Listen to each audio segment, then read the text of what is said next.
evening. You're flying with Pod Squadron podcast. All wings report in. Pod Rex standing by. Pod Tracer standing by. Children of a lesser pod standing by.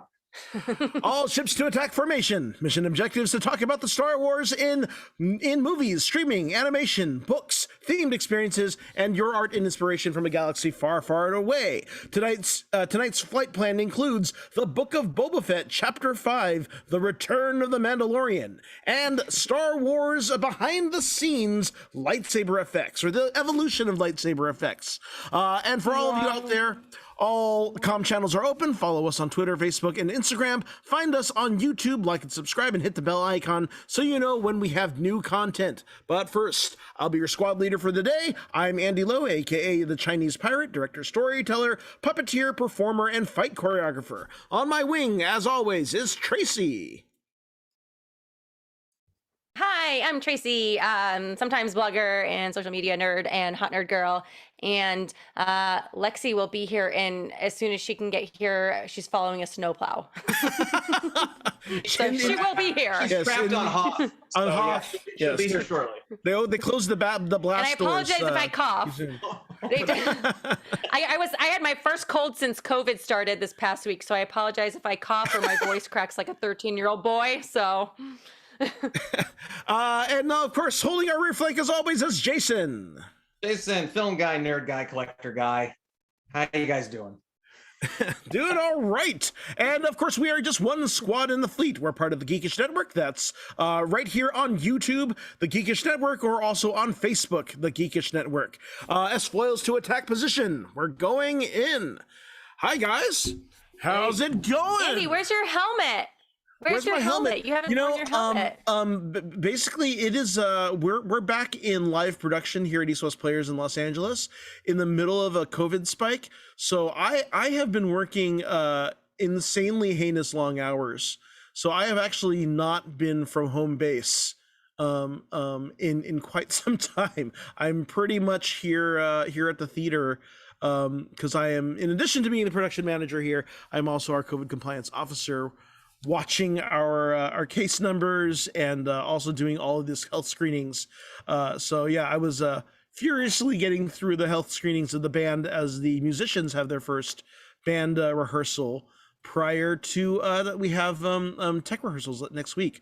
So we'll be opening Assassins for public performances in just a couple of weeks, which is really exciting. Finally, after just for the background, we were supposed to open this show in 2020 on the March 13th, and of course that was the day that the order went out for LA to shut down. Right. So this is, it's also kind of auspicious that so this is a Stephen Sondheim musical about various presidential assassins throughout history, and kind of the entitlement. It's a great show that comes with the ideals of the American dream and how that American dream is twisted by people's kind of sense of entitlement. And it got way more relevant after January 6th. And then it got even more relevant this past year when Stephen Sondheim passed away. So this will be the first Sondheim production in Los Angeles since he passed. And so we're doing this run. We are opening on, of all days, President's Day weekend is our opening, and we're running through Sondheim's birthday in March. So. And Lexi's gonna come, huh? Because she's making a trip. Yeah. Yeah, you Lexi, know what? Lexi was originally our weapons master last year before she moved. Oh, really? So she was managing all of our blank weapons. But okay, yeah, she had awesome. to move on. I'm going to be in your neck of the woods when you open there too. It's my daughter's birthday. We're going to be down in LA. So. Oh yeah, right on. Oh. Well, let me know when you're around. Yeah, try to get down there too. So. I know they're not related. It's a Johnny Cash song, but whenever I think of Assassins, I always think of that song, Charlie Jitto, don't shut down a good man, good man.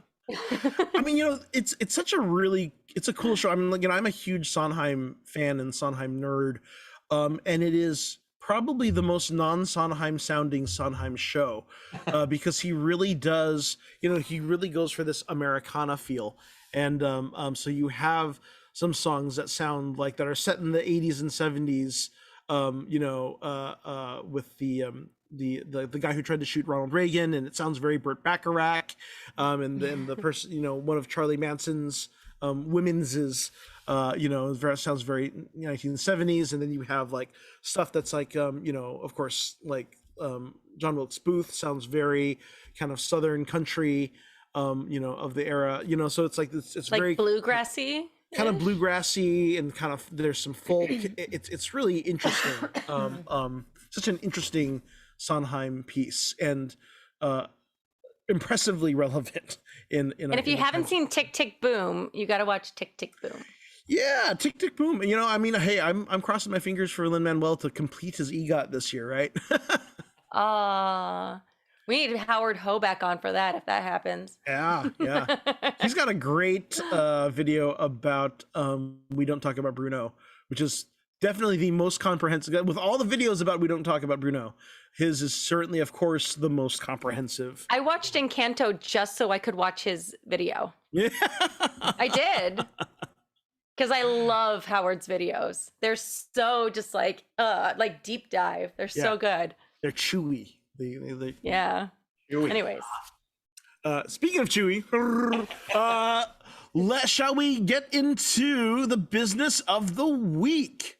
We just watched the Book of Boba Fett, Chapter 5, the return Allegedly. of the Mandalorian, aka the season premiere of the Mandalorian season 3. Din Djarin completed his quest, reuniting the former bounty Grogu to the Jedi Luke Skywalker. His quest united him with many new allies and associates, just as it brought destruction to his own covert. But now, with his quest complete, his found family scattered, the Mandalorian finds himself once again alone, without a ship, without his foundling, and he returns to what he knew, bounty hunting. Armed with the legendary Darksaber, Din Djarin both figuratively and literally feels the weight of the sword and the responsibility it carries. Bo-Katan Kryze wanted it in order to unite and retake Mandalore from the Imperial remnant. And in the past, the Death Watch leader Pre Vizsla wanted it to oust Bo-Katan's sister, Duchess Satine, from abandoning the Mandalorian warrior culture. He seeks out a tribe in the last remaining survivors of his old covert, the Armorer and Paz Vizsla, for new perspective and guidance. But the sacrifice he made in the name of his bond with Grogu will alienate him from the way, and he must find a new path for himself, which just may lead him back to the unlikely cohorts he has bonded with throughout the galaxy. Alrighty then. Did you guys have fun with this episode? Yeah, it was my fave, and it goes back it goes back to our very passionate discussion from last week. It's very sad that the best episode of Boba Fett didn't have Boba Fett in it. And I love parts of the first 4, like we had been discussing before, but this one, just from start to finish, I was like, yeah, I really dig this season 3 opener, man. So, but yeah, and Bryce Dallas Howard just fucking knocked it out of the park. Oh yeah, she did. They need to give her own trilogy, like, immediately. She's so good. Really? She obviously inherited a lot of talent, right? Sure. She grew up in the industry. Yeah. Just like her dad grew up in the industry. Yeah. But no, it was fun, and I'm very much looking forward to seeing Grogu in his best little bubble, in his mithril, shirt, but also his head popping out of the little bubble. Yeah. The bubble. That's right. He's got a little. Does it make you think? Yes, thank you. Little Grogu in a pop. I just think I want to go. Like, wait, I think you posted today that the crush your head. I kept thinking, crush your bubble. Crush your bubble. They're gonna make a board game of Sorry, in the center of that will be God. Grogu in the bubble, and you'll pop him, and you'll be like, yeah, get going. Get back to Tatooine. Sorry.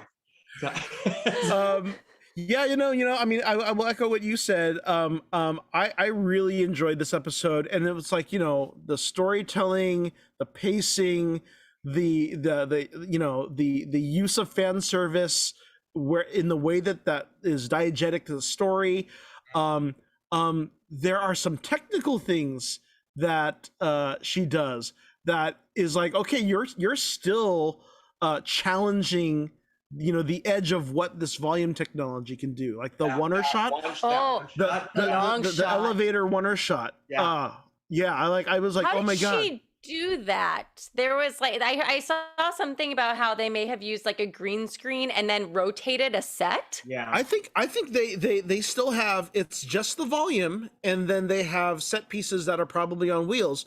So he walks through, you know, with the background of on the Halo ring, and you know, all the characters and like, you know, benches or whatever things, and then they focus in on the elevator.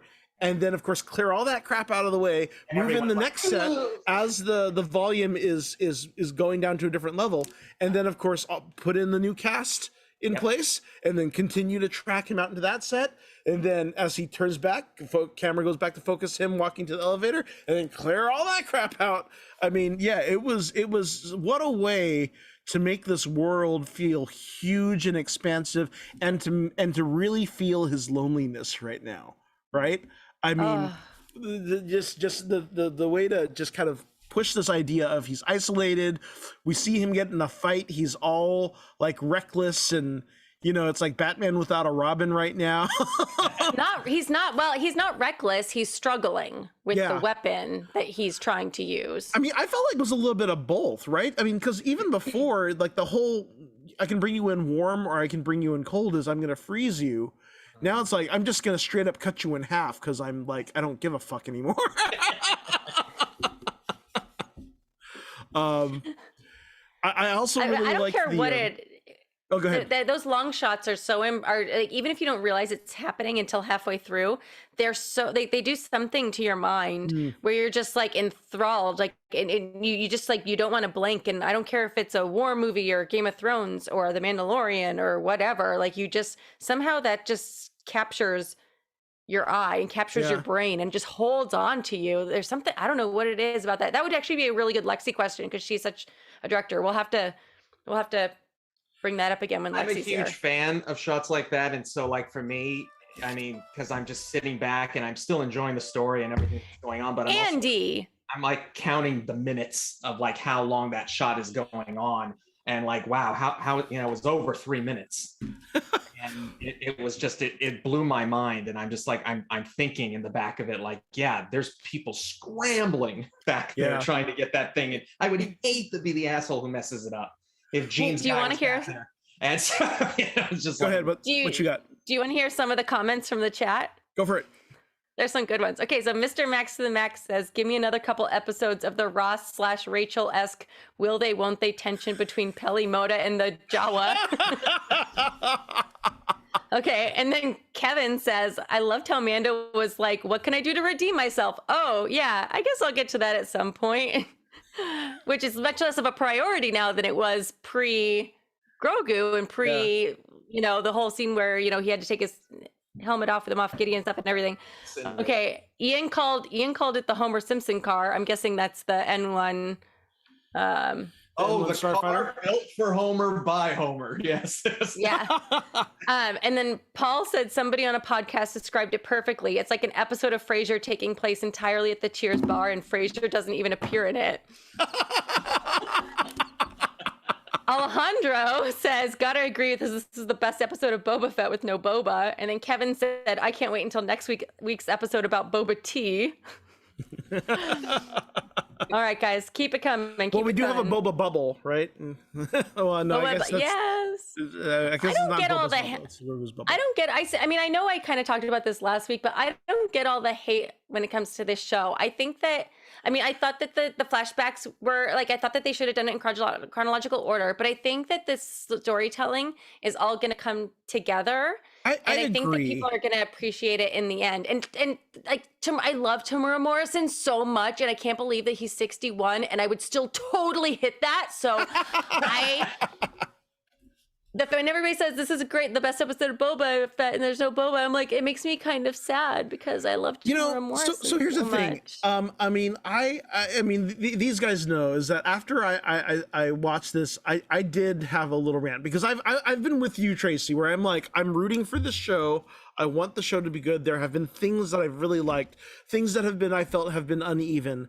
But this episode kind of really frustrated me because it was so tight, right? There were so many things that just kind of pointed out something that I have a theory now, right? And I was telling these guys, my theory is that, when we first heard about this series, they were talking about it like a limited mini series. So like when we first heard rumors, we were thinking it was going to be like 3 episodes, 3, maybe 4 episodes.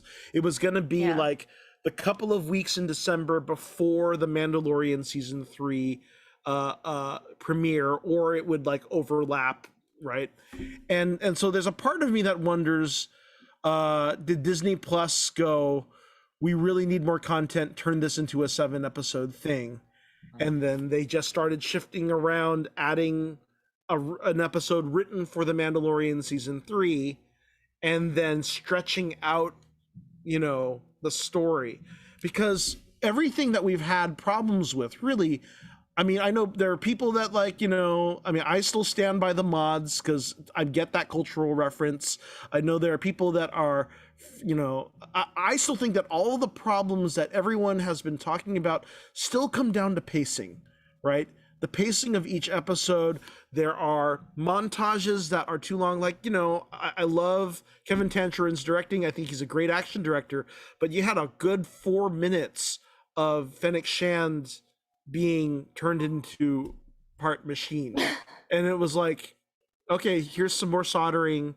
Here's, this is not giving me like proper like passage of time. This is not, telling me anything more or new about her getting these mods, versus, this montage where we get the sense that he's been on Tatooine for quite some time.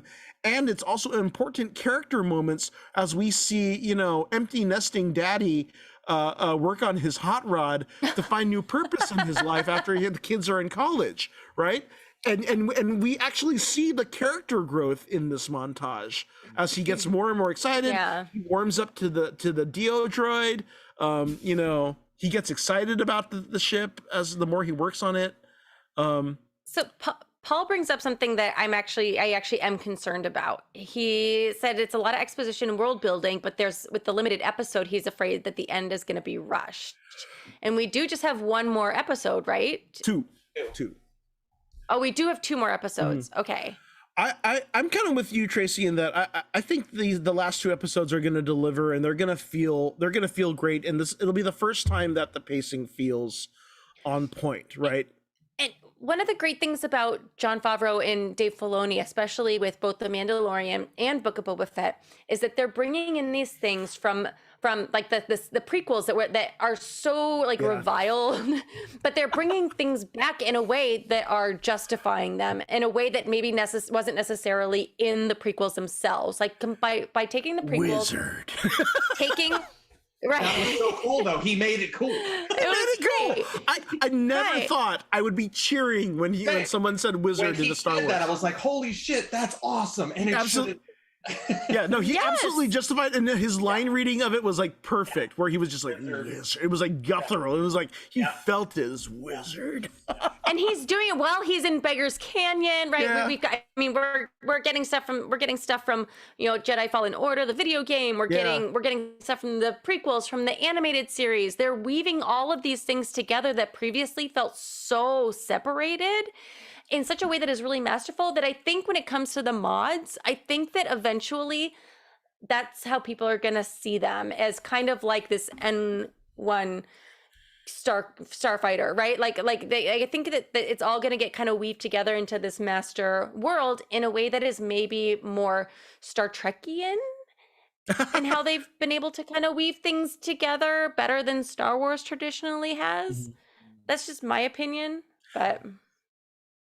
Yeah, no, I mean, I think, honestly, the other thing is too, like, we know Dave Filoni is probably going to direct one of these episodes. Whether it's this next one or the final. I'm guessing Robert Rodriguez must be doing the final. So that means Filoni's episode has to be this next episode. So like, you know, place your bets on Sabine Wren, or, you know, God, some other deep dive Rebels or Clone Wars character making appearance, right? Or even Cad Bane, right? We had talked a little bit about possibly Cad Bane. I have I would be really interested. Oh my God! Can they have Doug Jones? Doug Jones as Doug Jones doing the doing body, Cad Bane. Oh my God! Lexi! He would be perfect as Cad Bane. Hi, Lexi. We're talking about Doug Jones being Cad Bane, and we actually have a director question for you. What was our director? The long shot. Your thoughts on the long shot on the one long shot take in the elevator. Yes. Yeah. our director. The long shot in the elevator. Okay, I was like, great, my internet's working. We're here now. Okay, that long shot in the elevator. We were just talking about that. The one shot. What a great kind of sense of like kind of pushing the limits of the volume, and of course having to do the quick scene change to go from the different levels. But just the emotional effects of doing this one, or watching him limping, kind of lingering on him as he's, you know, it's also a really interesting disparity because he's got this very shiny Mando armor, which out in his environment comes across as very fancy. And then he goes into this environment and he looks very out of place, and he's trying to hide the limp. And then just specifically the elevator, I thought was a really wonderful little comedy. With the other alien. Yeah, which was just. Did you see where somebody like did a little fart? What? Did you see where somebody like posted a clip where it was like Mando had like tooted a little? Kind of yeah, and the alien looked at him and then turned, and like Mando looked at him and then they turned away. It was really funny. I mean, honestly, him carrying a decapitated head that's like dripping the into a club, is already pretty funny as is. Yeah, it's kind of it had a very space age Mel Brooks feel to it, quietly, which I appreciated. So one of the things that I was really kind of leaning into is just thematically, like this idea. I was kind of joking. We were talking about the N1 Starfighter and him working on it, and there being an underlying theme of how. Well, first of all, okay, I'm gonna take two steps back. Right, is that it is kind of unfair to say that this is not a Boba Fett episode and it's a Mandalorian episode, because this is like, if like we've read plenty of books or seen plenty of films where you have an interlude character, and ultimately, there is a parallel between Din's journey right now, as he's once again alone. He is back to square one, where he thought he wanted to be with his life. And of course, he feels emptier for it. He's more reckless with the fight. He's more brutal with the fight. He doesn't have the kid to kind of think about that kind of make him pull his punches, or should he carry a decapitated head through the middle of the city? He's searching for a tribe. He's looking for the remnants of his old covert. And of course, even the Way is kind of not accepting of him right now. And and I was even thinking about, you get to towards the end, and Fennec Shan says, "Here, here's some money. We'll hire you. We need some muscle." And he's like, "It's on the house. Please, can I hang out with you? I'm lonely." Lonely bounty hunter. But I mean, it's very much in line with, it is a microcosm of what we've watched Boba go through, as he has almost died for a master who didn't give a crap about him, found a tribe in the Tuskens where he never thought he would have had a tribe, just as Din never thought he would have found a family with Grogu and these other helpers along the way, and now they've both lost it and are trying to kind of regain and rebuild and decide what their new life is, because you know that N1 Starfighter is not going to be useful as a bounty hunter. No, where's he gonna put the bounties? Unless they're just- all ahead. and they're all that's what heads. he's doing now. Then they can sit where the droid's supposed to go. There you go. No, but I mean, Ooh, we all and then know, the Pop-Matic will make the heads like bounce. we all know that's supposed to be Grogu's seat, but Yes. Yes. you know, we'll get there when we get there on that. Other things that people enjoyed or want to call out. Is this The- the the first time that we heard specific- that Jawas were furry? I believe so. Yes. Yeah. I just was kind of really taken back by that line.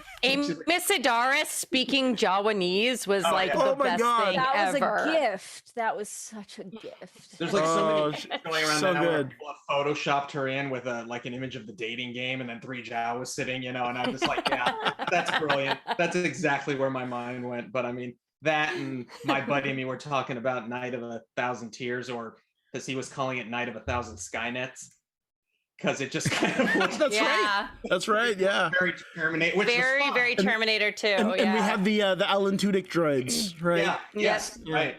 K2SOs. Yeah. Yeah. K2SOs. Yeah.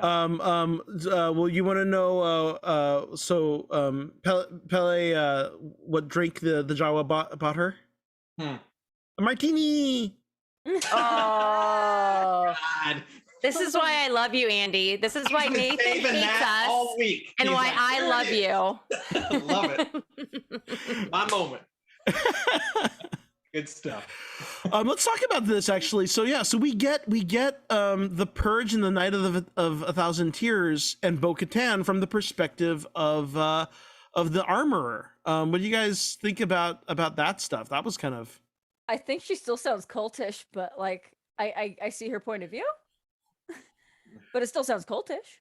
And I mean, but well, the, I other mean, thing the main thing I took from it is, well, if there were some groups of Mandalorians who were off planet, obviously like Bo-Katan was as well, Yeah. managed to escape. But I'm like, all right, so if her sect, her culty sect was also escaped, maybe there were other sects of Mandalorians. So that'll be interesting to see if there are, you know, other groups that were off planet that weren't necessarily such extremists that maybe he can.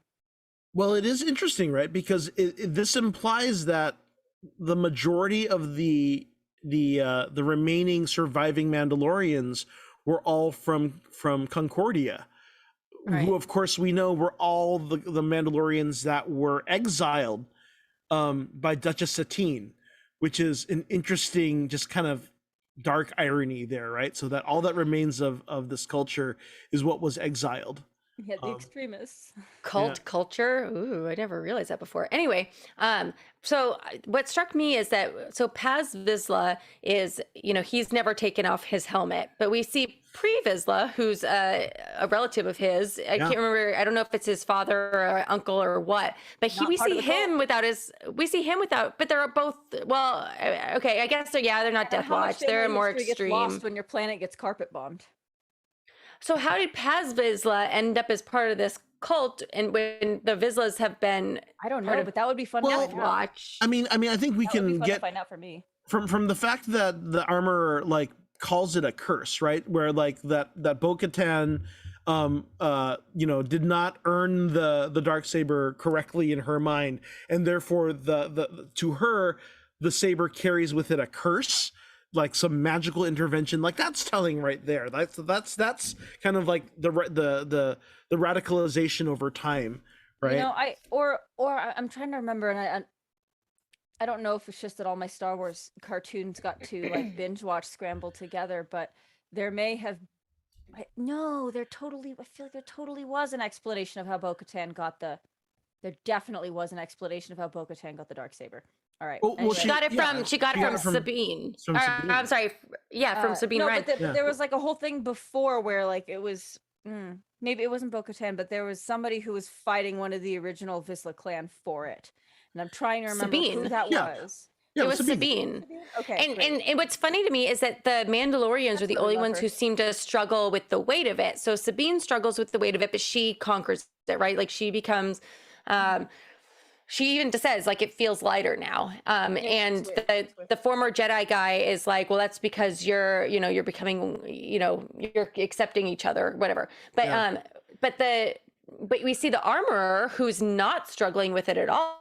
She's holding it up like it doesn't weigh anything, but she seems to be the only Mandalorian that doesn't struggle with the weight. Whereas we see Moff Gideon, we see who else has it? Din both of them do. Both Class Well, and Jaren have it at certain points during the duel.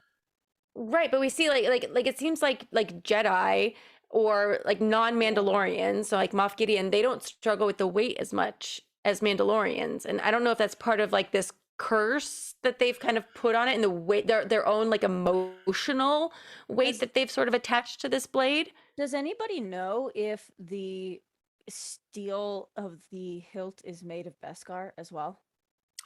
I believe so, and I think they even that have would a. track. I believe that. Were you about to say something, Jason? No, I was agreeing. I think that it is actually, isn't Yeah. it? I think Din Djarin has a line. He says, it's a quality of Beskar I've never seen. I've never seen. Yeah, he did. Yeah, right. there we go. Thank you. I wonder if it's some kind of kryptonite effect on. So we are gonna have to move on. So just a couple of things we want to call out. So so we got to see the Grogu chainmail. Well, we haven't seen it, but we saw the chains. We see Mithril. we see the little bundle that perfectly looks like his head, which is was just adorable. Do you see Paz holding the Darksaber, and it was like total small penis energy? That's funny. The Schwartz is not strong with you. That is funny. He's like he seems like the kind of guy who would be like, "I'm nice, you fucking bitch." Like, why won't you get in my lifted truck? I don't even carry anything with me. Yeah. I mean, I also really love that we're seeing haul. the sabers that have this incredible weight, right? Because that was something even going back to the original film, where George Lucas wanted everyone to carry the lightsaber two-handed because it should have its own gravity. It should, that was where they came up with the whole kind of kendo style, which is actually a pretty good transition to our what will be our next topic. What were you going to say, Tracy? Oh, well, this is also kind of a good transition. Didn't in Spaceballs their lightsabers, didn't they have put them right at their crotches, like they were fighting with their penis? Yes, because my Schwartz is bigger than yours. As big as yours, yes. Anyways. Yes, other things. The living waters beneath the mines of Mandalore. Yeah, that's foreshadowing for sure. We saw another RX droid, which I was like, yeah, Star Tours. And the BD droid, BD1 or BD whatever he might be. He's his own BD. The little busted gate in Beggars Canyon as he's flying through. Oh right, yeah. We see a Gonk Captain droid. Carvin. We see Captain Tiva again. Yes. And the guy who was Anakin stand-in was the other guy. Carson Tiva and the X-wing motorcycle cops. We see a Gonk droid in live action get plugged into for the first time. There was also a bit I read up on this, is that a cryogenic density combustion booster. Oh yes, it was the stick that they used in the trash compactor. Yeah, I mean, some deep dive stuff there. It was pretty great. Oh, also speaking of little deep dive, and just something that I feel like belongs in the performance warm-up repertoire of and red leather, yellow leather, is smooth as a Gonk's scomp jack. I wrote that down too. I'm like, what the fuck is that? I love that. Gonk's scomp jack. I was like, I can't say that 3 times fast yet. Unique New York, red leather, yellow leather. So great. No. Anything else you guys want to call out about this episode, or thoughts for expectations in the next two? Harrison Ford. No, I'm kidding. Sorry. Every time. Sorry. It's not happening. So it's gonna be gather up the armies next episode, and then Battle of the 5 Armies in the last episode. Battle of the 5 Armies. Especially Oh, Yeah, they're Mythosaur. teasing that. We're gonna have a riding a Rancor moment maybe. Oh yeah. I'm my fingers are crossed for Cad Bane in whatever Filoni's episode is. And next season of Mando should feature Grogu in Star Wars Mithril. Oh, Star somebody Wars. pointed out Season that maybe that's how he survives Luke's academy being destroyed. It was because he Has was the armor wearing. on, yeah. Yeah, I read When he that got somewhere. stabbed, it was like, Right. nope, it's like the elfish cloak. He's okay. Yeah, yep. Star Mithril. Yeah. All right. Well, let's move Okay. on to our next topic. So our next topic, segment 2. This is a little bit of we're going to do a series of Star Wars behind the scenes moments. And today we are going to be talking about lightsabers. Of course, lightsabers are, one of the most iconic and, most visceral images from all of Star Wars. And, this is the weapon of the Jedi Knight, not as clumsy or as random as a blaster. It's an elegant weapon from a more civilized age. To here talking with us, we are bringing on Evan Teed. Welcome, Evan Teed. Evan is a freelance filmmaker, photographer, a videographer, an editor. He works. I got a little echo. Can you turn down your speakers, Evan? Might be me, yeah. Yeah. I hear you guys. Yes, I hear me too. Sorry, So I was he's- listening to you guys in the background. You suddenly came up. Yeah. Yeah. It's like, oh my gosh. He's a videographer for Wild Horses 4x4, where he travels around the country shooting events and collaborating with other off-road groups. He's an avid Star Wars and Marvel fan. You can find him on his Instagram at EvanT50. Welcome, Evan. Glad to be aboard. Right on. So tell us a little bit about yourself. So you're a filmmaker. You're friends with Jason here as well, right? Yeah. Yeah, surprisingly, first time we've actually had a face-to-face conversation, actually. Yes, I was just saying that before we came on. We met during the pandemic, and then I'm like, oh, this is the first time I'm going to actually get to talk to him. So I was like, this is great on all levels. So, but no, he's awesome. So Yeah, so I guess me and Jason met through like a Facebook. I guess he asked about somebody to do lightsabers, and I messaged him saying, hey, I do that. What you got? And I edited a few lightsabers for him in one of his videos, and here we are now. the girls in the back here from an older video that I shot like 10 years ago, and then he also did this one for Halloween. I remember that one. The That was a lot of fun. lightsaber. Yeah, he did the whole effects for that. Yeah, and it was he turned that around in like no time. I mean, he did that like in 15 minutes. It was amazing. So let's talk about lightsabers a little bit. So originally we have episode 4. George Lucas is coming up with this idea of this laser sword. Of course Ralph McQuarrie does some of this artwork of this glowing lit blade. Do you know anything about how like some of their first attempts at making this translate to film? Not exactly. There's a lot I always hear all the time. I did see the early Ralph McQuarrie art, and they really did wonder how are we going to make this work. They described it as a 4-foot blade of light, and the most I know is they told George Lucas, "Hey, light wouldn't stop at like 4 feet. How do we contain light at 4 feet? How do we make that a blade?" So. Yeah, That sounds like a lot of the questions he probably got about a lot of the script too. yeah. Well, and also as I understand that, he really wanted this to feel visceral and alive, like it was like, pulsating with energy, right? If I recall, Right.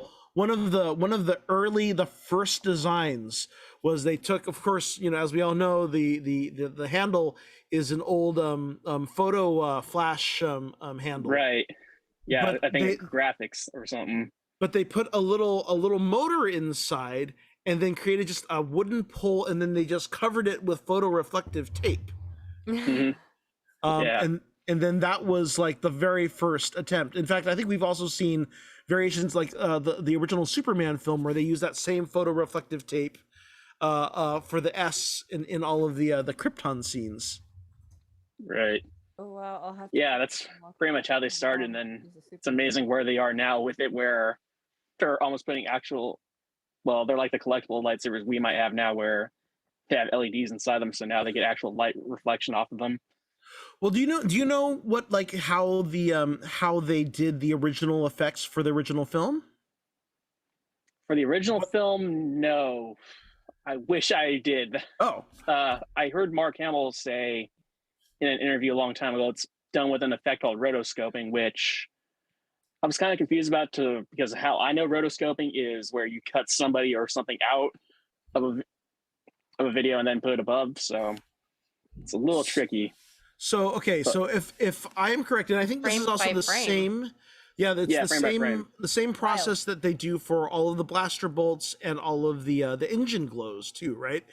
So the Yeah. idea is that you can create a whole element of like a negative space bit of film, right? Right. And then you backlight it, Really? and then you expose that negative space as this backlit thing, so that way you get that kind of glow, and it's brighter than everything else. And then of course you layer that exposure with the film, so that they would have to Interesting. go through and do like one pass of negative space that has all the things that need to glow.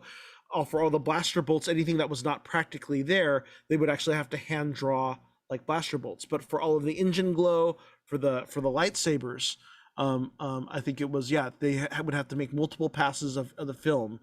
Come up with the edit, do one pass where it's just isolated to the blades, and then backlight that, and then expose on that. Yeah, it's definitely a very long process, and Labor that would intensive. make. I never knew they did it like that, and I can tell you from experience, it's really hard to do something frame by frame. So I wonder how they did that back then on Yeah. film with editing like that. I found a very rudimentary image of how it might look, and by rudimentary, I mean I think someone literally did this in 2 seconds. But there you go. Yeah, there it is. I put it on there, and then Yeah, you just cut it out. animation paper, and just kind of like, there you go, and slapped it on top. So Yeah, it sounds exactly how they would have done it.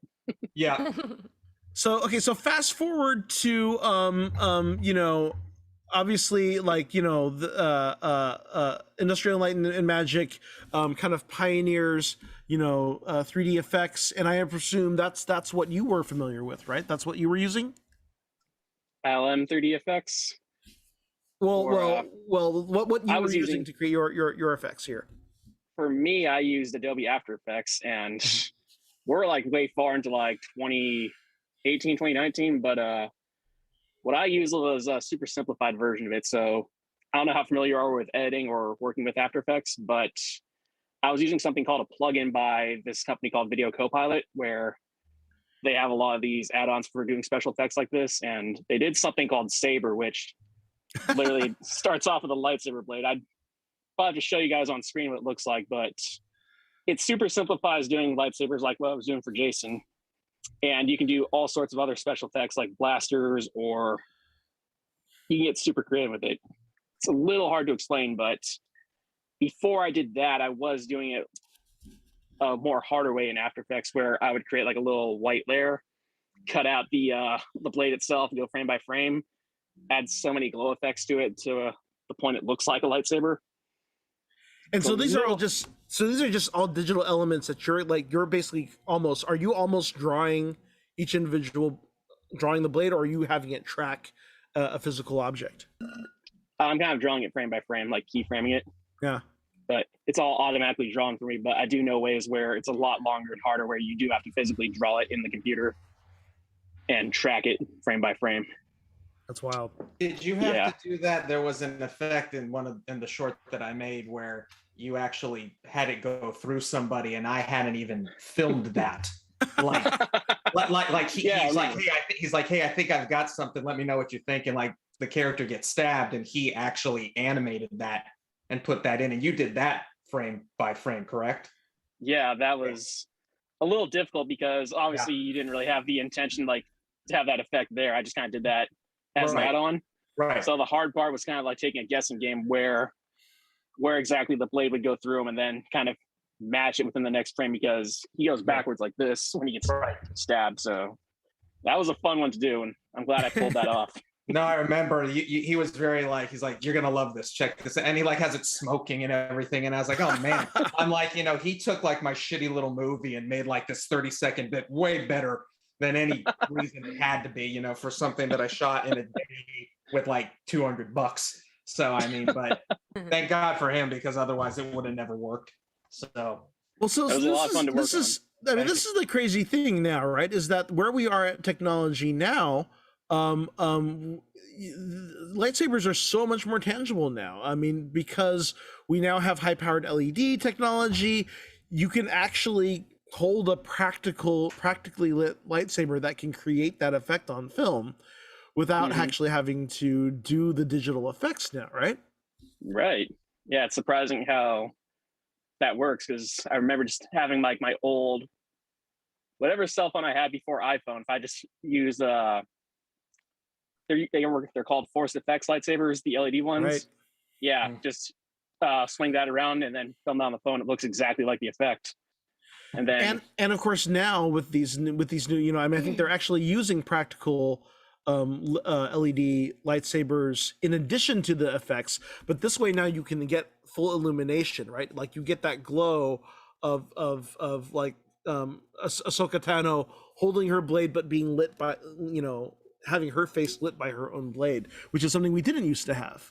And it would be right. easier, I'd imagine, to kind of play up the glow already existing, just as it would be in still photography, rather than create it from scratch. Right. And it's funny you mentioned that too, because I remember back in 2015 when The Force Awakens came out, J.J. Abrams talked about how they did the whole lightsaber duel at the end with Kylo Ren versus Finn and Rey, and how he talked about now that they had the LEDs that made illuminating the blue and the red on both, because they're in the dark in the forest. So now they had LEDs that were illuminating them and adding that light practically, that made ILM's job a whole lot easier to make it more believable. Which of course is in contrast to, you look at that Dooku versus Anakin duel in what is it? Is it Attack of the Clones? I think. Yeah. And that is, they did not have practically lit lightsabers. They just had a couple of stagehands holding a red and a blue light and just like swinging it over them. I did not know that either. I didn't know that. That's things hysterical. I have to go rewatch. Yeah. I definitely remember that too. Yeah, it's way more. I have to go rewatch that fight now too. So this is the back doing this with a lightsaber in front of their face. It's like, get out of the shop, Bob. It's Gene's guy again. Ruining everything. Yeah, and this is the thing, right? This is a breakthrough effect. I mean, it has gone on to inspire so many other, in some ways we've seen this effect used in other ways, like in both of the Tron films. In the original film, they were doing that same idea of rotoscoping and doing multiple passes. One pass where it's all negative space and it's all the circuit lines on their costumes and in just glowing blue, and then another pass which is just the black and white film of the actors, and then another pass with the CGI backgrounds, and then of course the more recent Tron film using the practical LED lit suits to get that same kind of glow. Gosh, what other places where we've seen this effect of kind of that glowing items? Of course, I mean, there's all the I-beams and energy blasts from every X-Men and Marvel movie are all variations on this theme, right? I mean, it's not anything as pretty as the augmented practical of a lightsaber or any kind of like laser, but speaking of fun augmented practicals, any of like the newer zombie stuff is usually a mix. Like if you're watching a zombie's head get smashed, it's usually like a 3-part shot that they cut together of like a dummy, a real actor, and then like CG, and it's all spliced together so that it's like as like uncomfortable as it can possibly be to watch a decayed skull split open on a rock. No, they use the lights like Andy, like you were saying too, like for Iron Man, his suit arc reactor entirely. Like, that's a way more on topic one. Thank you. His gauntlet, from Endgame, all so completely CG, just with LED lights when they were shooting it, and then there's all the stones, and then we'll fix it in post, that old cliche, and that because you see all that behind the scenes stuff, and he's not wearing anything except lights. I mean, it still blows my mind that all of those Endgame suits were CG'd after the fact. Nobody was wearing those, and I'm like, you couldn't have built 6 suits? Isn't that cheaper? But I mean, that gets into motion capture, costuming, and creature work, which we'll talk about in another episode, which is more technology and effects that Star Wars has pioneered or pushed further and contributed to all of cinema history. But I think that is our episode. Thank you so much, Evan. What's your Instagram one more time for anyone who would like to follow you? I am Evan T50. That is Evan T and then 50. So go ahead and follow me there. You don't look a day over 30. I'm 2 years younger than 30. As long as you're not 50. I'm starting to feel way older than 30. Yeah. Now that I'm at the end of my 20s. You turn 30. So I guess I'll feel young again. Yeah. So we will once again have another topic like one of these and some of these other secondary topics that we've had next week, when we're also talking about the Book of Boba Fett Chapter 6, which of course will be airing at midnight tomorrow night. So come back and see us. But before we sign out, I believe we are going to kind of lead in the next show, which is Geek Beast. Are they on deck, Rodney, or shall I close out our show? Hey! Are they here? We have Summer and Trey. Exciting. How's it going, guys? Oh my God, we've got going on? Are we up Brady and live? Bunch thing going on. I love this. And Andy Davis is Alice right there. So, of course, if you don't know Summer and Trey Farran from Geek Beast, they are the daily. I want you guys to give your own lead in. Why don't you tell us what Geek Beast is? I don't know on the spot. Okay, so I'm just gonna do the intro rundown that I always do, that I don't even think about it anymore. But hello, nerds! Welcome to Geek Beast, part of the Geek Show Work. This is your daily rundown of geek news from geeks like you, because they're so relatable, geeks like you. that's my 15-second intro. How are you guys? I've never done this before. This is my first time. It's from the other way around. Yeah, I know. Yeah, right? I'm trying to catch up while we're sitting here doing all of this. Yeah. Usually I'm the one that's like launching into the crosstalk and then just like peppering everybody with like completely unpredictable questions. So I guess I know what it feels now, and you just asked me what you do. Wow. J'accuse. Today's episode, we were talking about the most recent episode of Boba Fett, aka the season premiere of The Mandalorian. Yeah. That's pretty much exactly what that is. The corporate hook for the people who were just into Boba Fett and were like, what's going on? I don't understand. And we were talking to Evan here, who's a filmmaker and was giving us a little bit of lowdown on lightsabers and the lightsaber special effects and how they have evolved over time. Are they still rotoscoping lightsabers? Is that how that still goes down? Or? I don't think that's. I just dated myself a little bit. I don't know how the pros at ILM are doing it, but I personally go frame by frame, and so in a way, yeah, rotoscoping. Okay. Oh, really? Okay. Well, jokes on me. Jokes on me. What are you guys talking about today? What's the big news in the world of the geekdom? Definitely the Sony acquisition of Bungie. That's huge. Huge. Wait, what? Yeah. Sony acquired Bungie. They bought them with their 3.9 million, something like that. So, oh my gosh. Yeah, lots of acquisitions in the video game industry just this month. Wait, so is that including the IP for Halo then, or? No, Halo was owned by somebody else, right? And that so Bungie created Halo, but I don't know if I think Halo is owned by Microsoft. By Microsoft. I was gonna say, because they just dropped a trailer. That was paid for with Spider-Man money, right? I mean, they can pay for whatever they Like want blood with money. Spider-Man money. Let's pay for it. Paramount took the Sony money. That blood diamond money. That's spicy. Blood diamond. Yo, this tit for tat with Sony and Xbox it feels like two rivals dating each other's exes. It's like, what new X are you gonna pull from the depths next week? It's like Pelimoto with the Jawas. There you go. Bringing it full circle. Furry is the next X going Make to it be. Star Wars.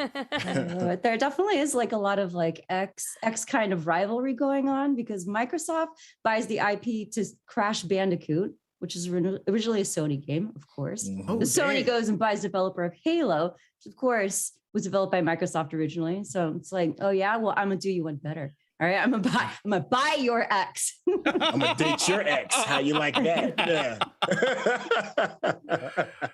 Yeah, it's a little You childish, can but I'm here have for him. it because I think the users win. I think us as the people that purchase and hop on board are going to be the big winners of this. Because from my understanding, and please correct me if I'm wrong, Summer, the Bungie acquisition isn't going to necessarily make like these products exclusive to just one particular platform. So, you know, if you're still, you know, playing a lot of these Bungie games on Xbox or on other platforms, you'll still be able to have access to it. Yep, that's right. That's right. No more exclusivities. As long as I we don't- win, that's all that matters, right? Yeah, I agreed, mean, well, you know, agreed. I mean, that's you know, I was thinking because I mean, there's still talk right now about EA losing it, you know, making it Star Wars again. You know, like EA event, you know, are supposed to be up for renegotiations on their contract for licensing on Star Wars, and of course, it doesn't sound like they are getting that that renegotiation. And of course, everyone was worried about, okay, are we going to get more Fallen Orders games or anything like that? And of course, they announced that, like, okay, no, we're still making the games. But yeah, I mean, you know, where EA will go next, will these franchises kind of get lost in the shuffle between the warring parents? I'm sure they're up to something. You know, EA has been like suspiciously out of the news for a while. And you're usually they're the ones that like everybody's always hating on. So like I haven't heard from EA in a while. EA is being suspiciously quiet. What are they up to? Never good when they're quiet for too long. Right, yeah. Yeah. I see a Master Chief helmet in the back of Jason's. I just grabbed a still from the trailer. I just was trying to be topical. Yeah, actually, Jason's on it with the background. He's like, are you guys talking about the trailer at all? I mean, we can talk about that. Yes, I'm sure we'll definitely be talking about the trailer. I don't mind talking about it here with you good folk. Summer, you cool with that? We gonna share our plate of cookies with everybody else. Hell yeah. Wait, sorry, which trailer? I spaced for a second. The new it's actually the second Halo trailer. They released the second teaser. Yeah, they there's a released a full teaser Star like Wars 2 looks weeks great. ago. Oh, I missed that. And then this one is a little bit longer. It's like 2 minutes and 30 seconds. You get to see a lot more Chief. You get to hear Chief's voice, which is interesting. Yeah. And a really big thing is you get a chance to see Cortana, which is interesting as well. It's a love-hate kind of thing going on with it. But it also kind of ties in with the Bungie thing, because if I remember right, they still have rights to the movies and the television series and the book. Bungie does. But right, I think that's how it goes. But Microsoft has rights to Halo as far as the gaming is concerned. So it could be another win for Sony on the back end if they have the rights to Paramount's version of this series. In case you didn't know, the Halo that's coming out is a series. It's not a movie. Right. And the Paramount Plus, no less, right? I mean, Paramount Plus that is striving to have something else other than Star Trek that anyone cares about. Well, hey, they got the Twilight new Zone's not bad. Okay, they got Bel Air coming on. If you That's like, true. Oh, yeah. throwbacks of Fresh Prince. I mean, I still don't know how to feel about that. Actually, Now I understand why. Now I understand why it's 3.9 million instead of like 10 million, though. Yeah. Look at Jason anybody see the subtly trailer? moving out of the way. Like He's that's just like to show off Cortana. That's the one. there she is. She has flesh, ladies and gentlemen. We have a fleshy Cortana. I geeked So- out like a little it. on that because I love Halo and I was like, oh my god, I'm like that's about as perfect as I would want to see it in live action personally. So I mean, I'm really stoked for it. So She's got a little bit of an Issa Bronis vibe. Oh A yeah. little bit. Issa Briones, who's a friend of my Briones, theater. yes. But yeah, you know, I mean, I don't know how to feel about this because I honestly, I mean, I'm a Halo fan. I love Halo, but Halo to me always felt like a best of so many other sci-fi properties. So it's kind of like, does it have its own story enough to kind of be a passive, you know, for me, it's like Halo is all about the active participation. It's about, you know, being that in that first person shooter and putting you in this kind of alien marine thing, right? Is there enough story to carry a passive watch? We'll find out. I mean, I'm looking forward to it. I hope so. I don't know. You know what I think? I don't think it go ahead. matters. I think it's a popular IP. Yeah. I think That's it's true. a popular IP, and pretty much all of their business strategies are go deeper into the franchise IPs that you already own and monetize the shit out of it, which, you know, frankly, it works. I'm not mad about it. I mean, I it's- like everything Marvel, so I mean, I'm to me, just it's like, giving them Marvel. can they find it? Can they mine a good story? Right. That's really for me. It's like, can they mine a good story? And I Well, think that's the they're- difference that'll take them from like an okay thing to potentially great if Yeah. they can do it right? Yeah. Because totally. either way, it's probably going to have initial success unless they completely flop, of course, too. That's true. That is And true. regardless of whether or not they can, I'm excited to see the more advanced character designs and how that kind of gets fleshed out and adapted. See, that's I'm all why in. that's why it works. She's going But you don't want to see the Really not. the Creature little, design is the on little point. guy with the Creature shell design going, is on "Oh, point. design, no!" creature design. Okay. The grunts, yeah. Yeah. I want the grunts from Halo Infinite because those grunts, if you played that, they talk so much trash. Oh, epic levels. It's probably one of the best parts of the new game is just listening to the grunts talk.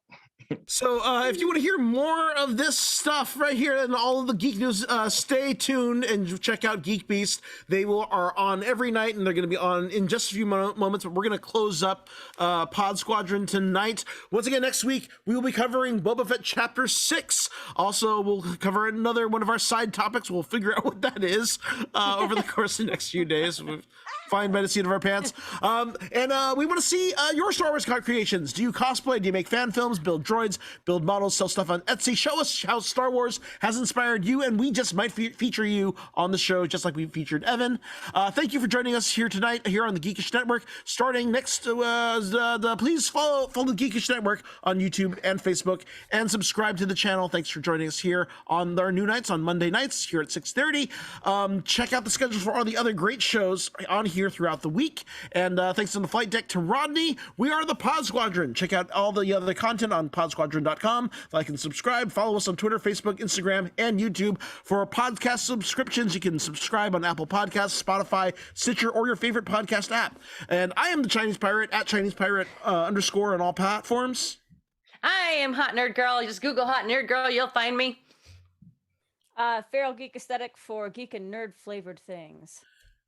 BeyondForever.net and Beyond Forever Studios everywhere else. And of course, don't forget to check out Evan T 50. I'm Evan T50. That's EVAN T then 50. Like that on Instagram, or you can find me on Facebook at Evan Teed. And all wings return to base. Course laid in and prepared to make the jump to light speed on my mark. And remember, the truths we cling to depend on our own point of view. Only the Sith deal in absolutes. Good night, everybody.